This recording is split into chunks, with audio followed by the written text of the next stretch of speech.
1953 कार्तिक नक्षत्राच्या शुभदिनी केरळमधील परयाकडऊ या गावी एका पवित्र आत्म्याच्या रूपात छोट्याशा सुधामणी अर्थात अम्मांचा जन्म झाला. बाळाचे पाय पाळण्यात दिसतात. या उक्तीप्रमाणे अगदी जन्मापासूनच सुधामणीच्या दिव्यत्व आणि ईश्वरीय अंशाने सगळ्यांचे जणू लक्षच वेधले. अगदी 6 महिन्यांच्या सुधामणीने बोलायला आणि चालायला लागणे हा चमत्कारच नाही का?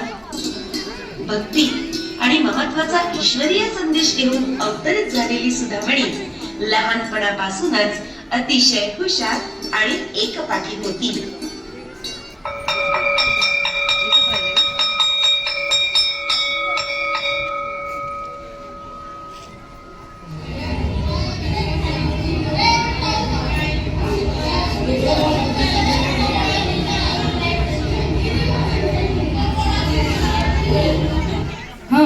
आता मी जे शिकवलं त्या प्रश्नाचं उत्तर कोण बरं देईल मला?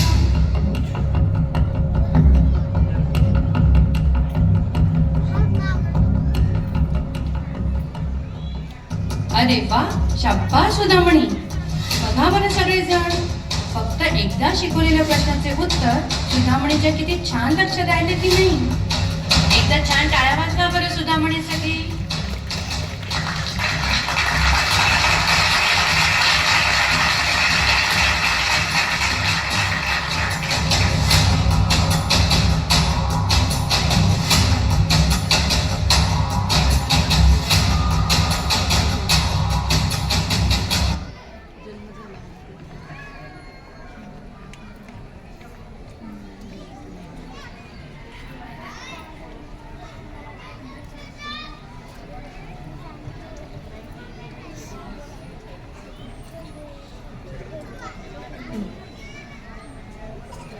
शाळेत अतिशय गुणी आणि बुद्धिमान असलेल्या सुधामणीला घरात मात्र अनेक आव्हानांना सामोरं जावं लागलं.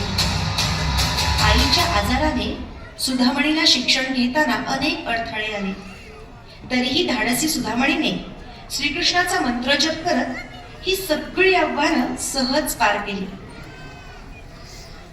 ऐक, अरे परमेश्वरा, या दुखण्यातून मला कधी रे बरं करशील? आई ऐक.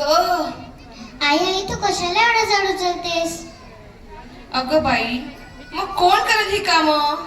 ती आहे ना, मी करते सगळ्या घरातली कामं. तुझा आणि आराम कर बरं. असं म्हणतेस? बरं बाई. अगं ऐक, ऐक, अगं ऐक. आई आई. कृष्ण कृष्ण कृष्ण कृष्ण कृष्ण कृष्ण कृष्ण कृष्ण कृष्ण कृष्ण कृष्ण कृष्ण कृष्ण कृष्ण कृष्ण कृष्ण. लहानपणापासूनच सुधामणी अतिशय समजूतदार होती.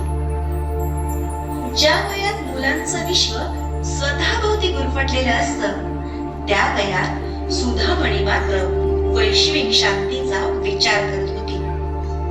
प्रेम, करुणा, सेवा या अंगभूत असलेल्या गुणांमुळे सुधामणी सभोवतालच्या माणसांमध्ये सकारात्मक बदल घडवत होती आणि प्रेम आणि शांततेच्या विचारांचे बीज पेरत होती.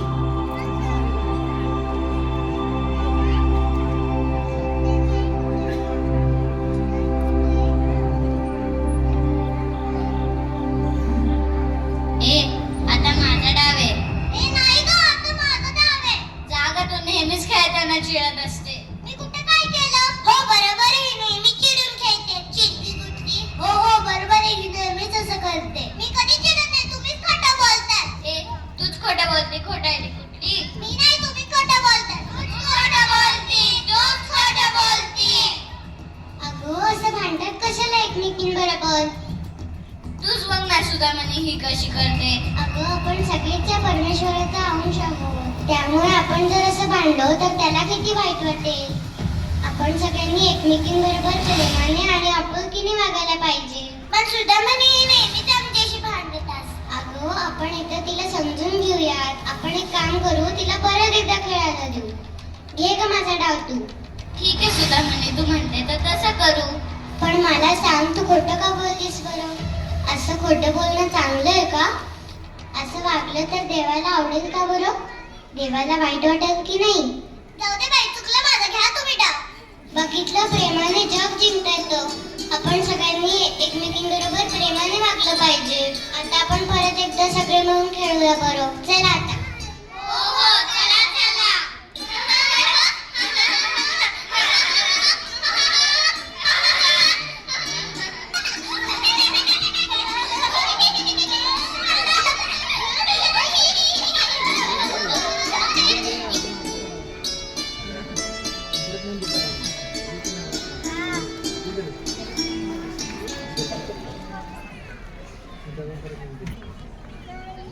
आपल्या मैत्रिणींबरोबर खेळता खेळता त्यांना वेळोवेळी मार्गदर्शन करणारी छोटी सुधामणी बऱ्याचदा समुद्र किनाऱ्यावर एकांतात ध्यानमग्न व्हायची.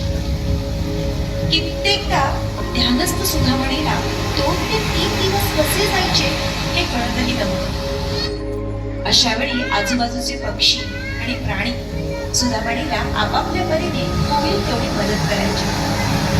जणू निसर्गाला सुद्धा कळलं होतं की ध्यानस्थ होऊन सुधामणी परमात्म्याशी एकरूप होत आहे.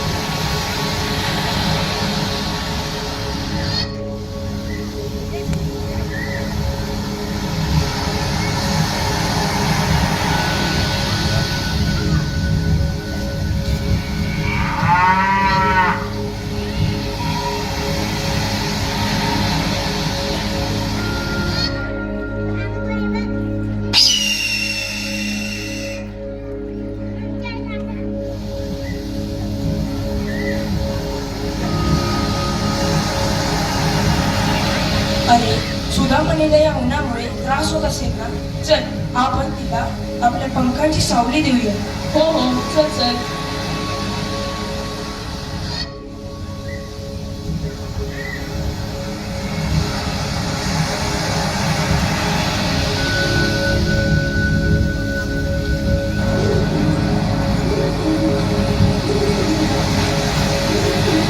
अरे, 2 दिवस झाले तरी सुधामणी एका जागेवरून कुठली पण नाहीये. तिला खूप भूक लागली असेल ना?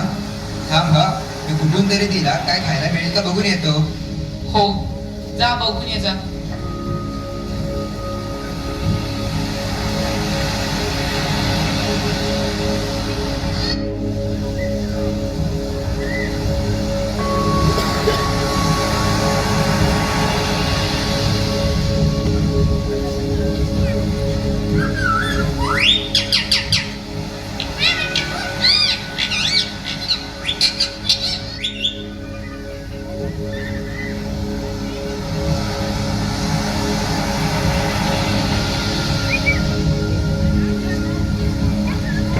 अरे, मी पण सुधामणीला खायला आणलंय. तिला भूक लागली असेल ना?